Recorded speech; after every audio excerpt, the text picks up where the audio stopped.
நீங்க கோவால இருக்கிற சர்ச்சுக்கு போனதுதான் இப்ப பிரச்சனையே. எல்லாரும் விசேஷம் இல்லையான்னு கேட்டுக்கிட்டே இருக்காங்க. பதில் சொல்லி சொல்லி என்னால முடியல. அவங்க வேலையை அவங்க பார்க்க வேண்டியதானே. வேற என்ன? என் ஃப்ரெண்ட் ஒருத்தி என்கிட்ட ஒரு விஷயம் சொன்னா, இதுக்கு கடவுள் மனசு வச்சா மட்டும் போதாது, நமக்குள்ளயும் ஏதாவது விஷயம் இருக்கணும்ல. இப்போ நமக்குள்ள இருக்கிறதே பெரிய விஷயம் தான். இதுக்கு மேல நான் அதிகமா செஞ்சேன்னா செத்தே போயிருவேன். என்னங்க, வீட்ல ஏதாவது நல்ல காரியம் நடக்கணும்ல, அதுக்கு நம்ம ஏதாவது செய்யணும். வாங்க. ஐயோ ஏமா நான்சி, எனக்கு ஒரு சந்தேகம். நீ கல்யாணத்துக்கு முன்னாடி நடந்த விஷயத்த சொல்லி ஃபாதர் கிட்ட பாவ மன்னிப்பு கேட்கலாம்ல? அறிவே இல்லையா உங்களுக்கு? இது நம்ம 2 பேருக்குள்ள இருக்கிற விஷயம். இத போய் ஃபாதர் கிட்ட போய் கேட்க முடியுமா? இல்ல, சும்மா யோசிச்சுக்கிட்டு இருந்த. இதுக்கப்புறம் கூட நம்ம ஒரு 2 பிள்ளைங்க பெத்துக்கணும்னாலும் எனக்கு அந்த பிரச்சனை இல்ல. ஐயா, அத நீங்க மனசுலயே வச்சுக்கோங்க. உனக்கு வேணாம்னா வேணாம். அதுக்கப்புறம் நீ 10 மாசம் சுமந்து பால் கொடுத்து தோல் மலையும் மார் மேலையும் போட்டு வளர்த்து ஈ கடிக்காம எறும்பு கடிக்காம பார்த்து வளர்க்கணும். அதையும் மீறி உனக்கு வேணும்னா சொல்லு, நான் இங்கதான் இருக்கேன். என்னோட எல்லாத்துக்கும் தள்ளுறதே வேலையா போச்சு.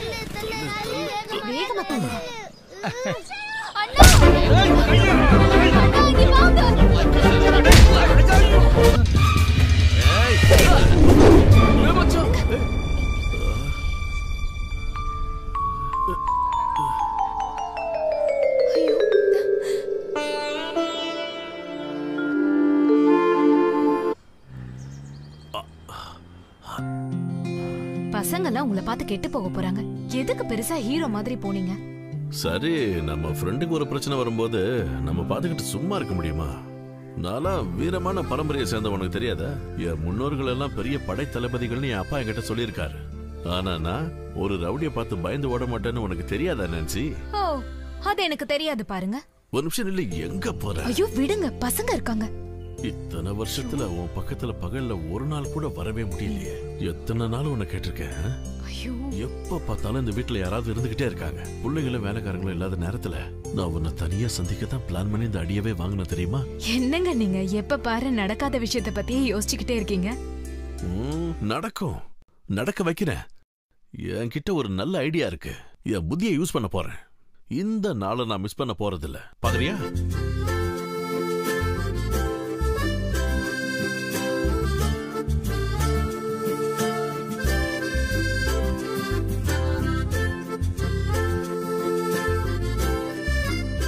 இது குழந்தைகளா பார்க்க வேண்டிய படமா? ரொம்ப நல்லா இருக்குமா? அப்படிதான் எல்லாரும் பேசிக்கிறாங்க. எதுக்காக நம்ம படம் பார்க்கிறோம்? அதான் எதுக்குன்னு கேக்குறேன். எனக்கு தெரியாது. தெரியாது, அதான் பிரச்சனையே. வாங்க, ஒரு சினிமாவுல இருந்து நம்ம ஒவ்வொரு விஷயத்த கத்துக்கலாம். அதுக்காக தான் இப்ப நீங்க 2 பேரும் சினிமா பார்க்க போறீங்க. டைம் ஆயிடுச்சு. எல்லாருடைய அன்பா பழகணுங்கிறதா இந்த சினிமாவோட கதை. நீங்க 2 பேரும் அந்த படத்தை பார்த்து நல்லா புரிஞ்சுக்கணும். அதனாலதான் அப்பா உங்களை இந்த படத்துக்கு அனுப்புறேன். அப்புறம் நீங்க 2 பேரும் இந்த படத்துக்கு வரல? அது அப்பாவுக்கு சினிமாக்குள்ள போற பழக்கம் இல்லைன்னு உங்களுக்கு தெரியாதா? அது மட்டும் இல்லாம இந்த மாதிரி படத்தை எல்லாம் நான் முன்னாடியே பாத்துட்டேன். ஆமா ஆமா, அப்பா முன்னாடியே பாத்துட்டாரு. அவர் எந்த படம் பாத்துருப்பாருன்னு யாருக்கு தெரியும்? ஓய மூடும். சரி அப்பா அம்மா. சரி, நீங்க முதல்ல போய் படம் பார்த்துட்டு வாங்க. அம்மாவை நான் பாத்துக்கிறேன். அப்பா, நீங்க சர்ச்சில கடைசியா அடி வாங்குனீங்களே, அப்ப என்ன கத்துக்கிட்டீங்க சொல்லுங்கப்பா. ஓடி போயிட்டு. டேய் பசங்களை பாத்துக்கடா. சரி.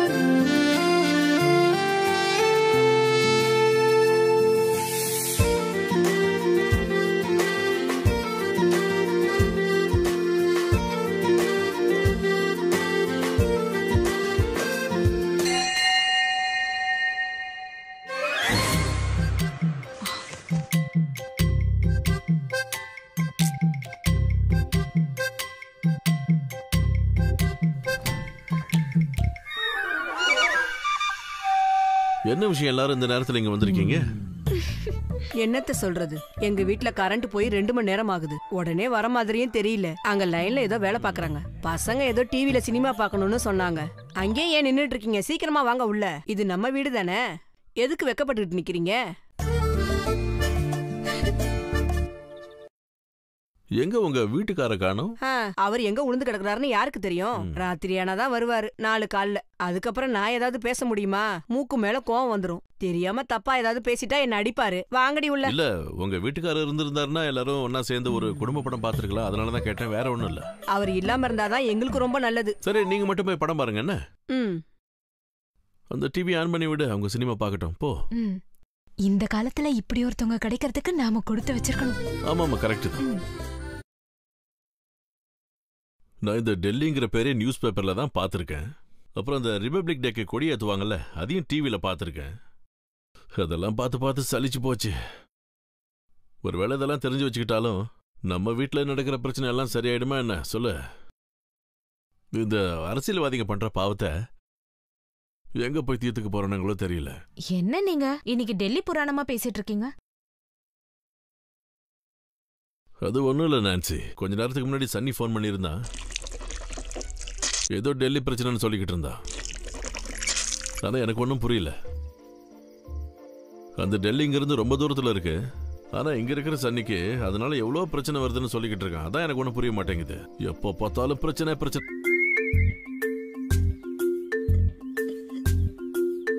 நீ உங்க வீட்டுக்கு போய் ரொம்ப நாள் ஆயிடுச்சுல, வேணும்னா 2 நாள் அங்க தங்கிட்டு வா. இது புதுசுதான், என் பொண்ணுக்கு பத்தல. உன் அக்கா பொண்ணுக்கு கொடுத்துரு. எனக்கு இப்பவே போகணும்னு அவசியம் இல்ல. என்ன நீ இப்படி சொல்ற? அம்மா அப்பாவா அடிக்கடி போய் பாத்துட்டு வர வேண்டாமா என்ன?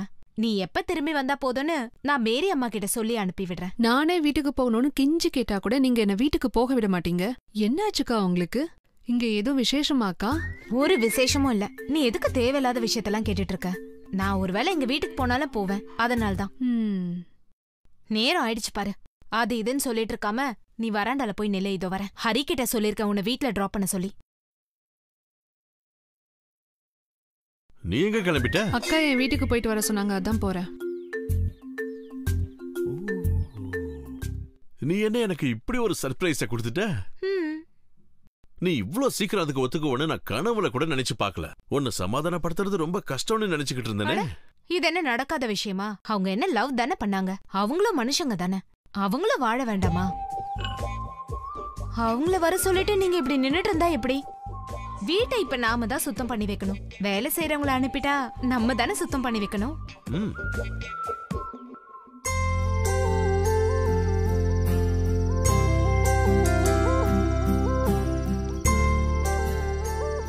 நீங்க என்ன இங்கே உட்கார்ந்துட்டு இருக்கீங்க?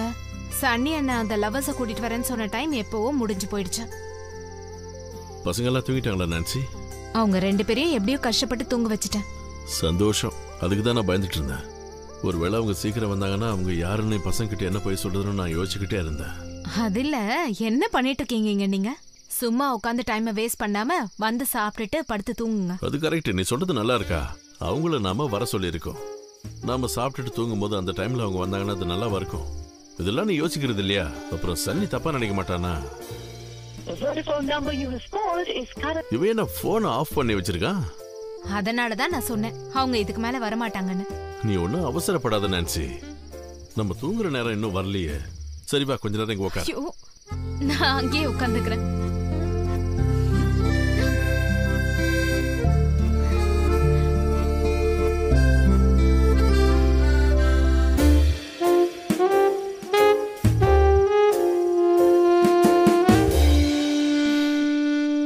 அங்க பாரு, காதலன் காதலியும் வருவாங்கன்னு அதுங்களும் கேள்விப்பட்டிருக்கும் போல இருக்கு. அதான் மின்மினி பூச்சிகள்லாம் மின்னிக்கிட்டு இருக்காங்க பாரு. என்னங்க சொல்றீங்க நீங்க? இந்த மின்மினி பூச்செல்லாம் தினமும் இந்த மாதிரியே தான் இருக்கு. நீங்க இது வரைக்கும் பார்த்தது இல்ல போல. இல்ல, இது வரைக்கும் நான் பார்த்தது இல்ல. ஆனா நம்ம வீட்டு வாசல்ல மின்மினி பூச்சிகள் மின்றத நான் முதல் முறையா இப்பதான் பாக்குறேன். இங்க மின்னிக்கிட்டு இருக்கிற மின்மினி பூச்சிகள் எல்லாம் நம்மளதான் காதலன் காதலின்னு நினைச்சுக்கிட்டு இருக்கேன். ஐயோ, உங்களுக்கு எதுவும் தோணலையா? இது வீட்டு வாசல். நம்மளோட வீட்டு வாசல் தானே நான்சி செல்லம். நம்ம கொஞ்ச நேரம் காதலன் காதலியா இருப்போம். அதுல என்ன தப்பு? ரொம்ப தூரத்துல இருந்து வந்திருக்கீங்கல்ல, ரொம்ப டயர்டா இருப்பீங்க. போய் தூங்குங்க. குட் நைட் அக்கா. Good night.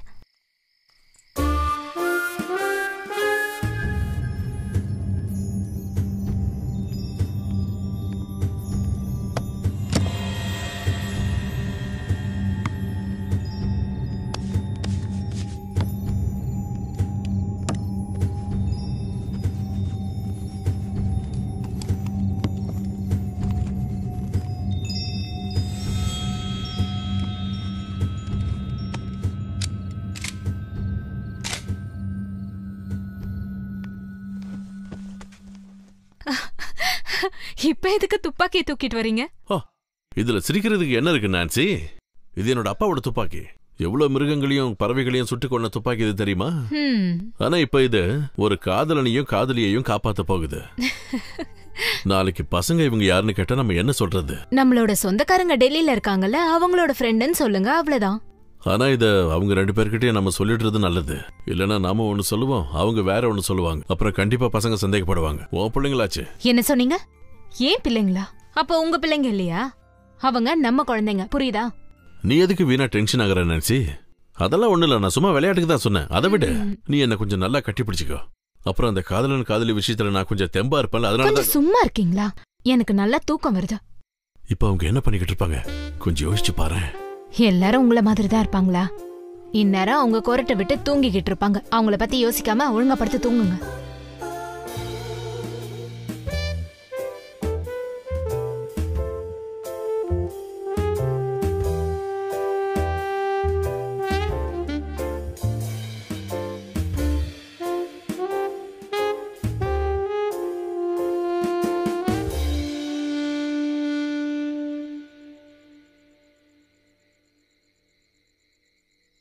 Day after day, I'm cast away, and I can't get you out of my mind. வந்து இது மேல ஏறுங்க. Wow. நீ ஏறதுக்கு அப்புறம் யானைக்கு கை கொடுத்து தூக்க என்ன? சரிங்கண்ணே. நீ ஏறு. Help me some, baby. Come on, Annie.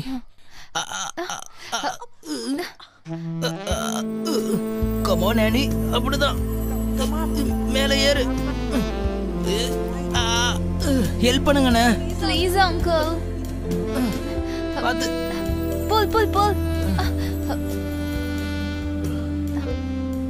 கைப்பிடி.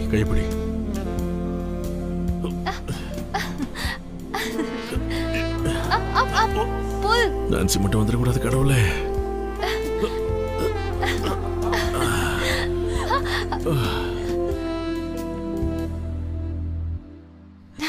சாரிங்க.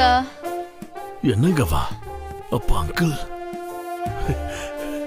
No problem. நானும் நான்சி கூப்பிடாத வரைக்கும் நீங்க அங்கிருந்து இறங்க கூடாது. இல்லங்க.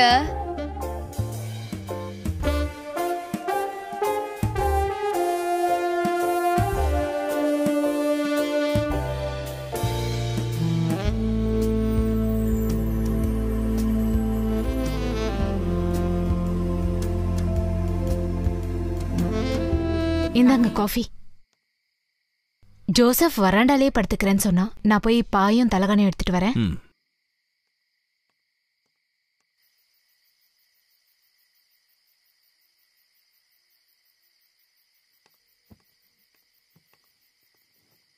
நீ போய் தூங்கு. நானும் ஜோசப் இங்கிருந்து பாத்துக்கிறோம். ஒருவேளை அவனுக்கு வந்தாலும் வருவானுங்க. அதுக்காக ராத்திரி ஃபுல்லா தூங்காம இருக்க போறீங்களா? அவங்க வரும்போது வரட்டுங்க.